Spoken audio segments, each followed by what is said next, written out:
Good day, my name is Ben Kruger. Welcome to my kitchen. Today we're going to be making droë wors or dried wors. In order to make a good droë wors, you have to start with good mince. And to do that, I'm going to use this specially imported turbocharged hyperactive Formula 1 mincer. For the purposes of today's demonstration, I'm going to be using beef trimmings in an 80-20 ratio. That means 80% meat to 20% fat. Now, I've cut them into pieces, which makes them easier to mince. And now I'm going to load my mincing bowl and put this one back there to catch the final product. For the first mince, we start with a fairly coarse blade, just to break the meat up. And after that, we're going to add the spice. There we go. Right, now this is a fairly messy but very satisfying process. As you can see, this machine is quite effective and you've got to hurry to keep on feeding it. It's about as hungry as my Jack Russell. And use your little baseball bat to make sure you get the whole lot through. And as you can see, the product is fairly coarse. What we're going to do now is we're going to mix the spices into this and then mince it again.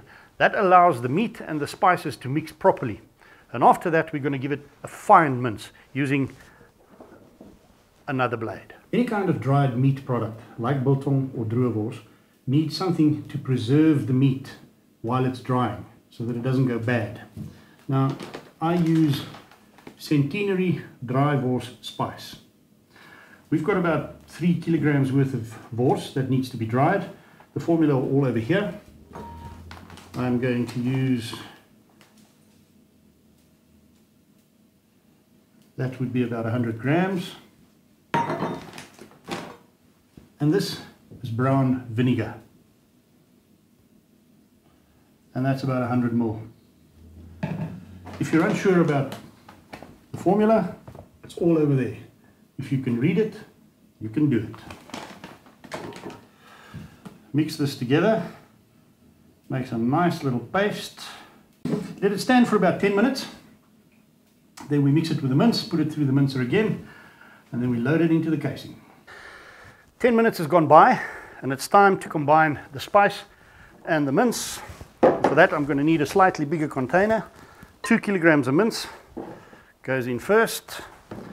That bowl goes over there. My spice mix goes in.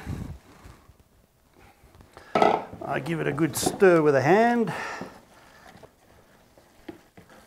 Once you've mixed it by hand, it's time to go back to the mincer. Start the puppy up and start feeding your meat through. Now, what this does is it minces the meat one more time, and it also mixes the spice through. Right, as you can see, we now have a much finer consistency in mince, and this, my friend, is going to become droë wors. When one makes droë wors, you have to use a mutton casing because it's much thinner and much finer. Now, these mutton casings come pre-salted. What you have to do is soak it in clean water, and once it is soaked for a while, you can start loading it onto your nozzle.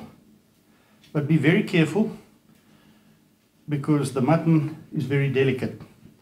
Once you've loaded the whole thing on, you can put the meat in and start filling the casing. You can use this. It's made from collagen taken from cowhide, and it's much easier to work with. But hey, I'm not a sissy. So let's finish loading. So let's leave that bit there and fill my meat syringe. It's very easy. Just use your hands and drop it in there. There we go. All loaded up. Now we put it back into the machine. Clip it in securely. Put that out of the way.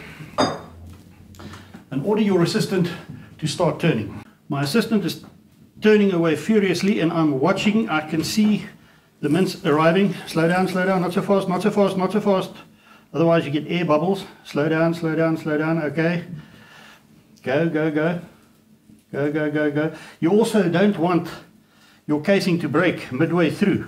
And if you push too hard from the back, that's exactly what's going to happen. Go, go, go, go, go. It's a process that takes a bit of practice, but once you've got it, it's really easy and very satisfying. We've now filled the entire casing that we'd loaded onto the syringe.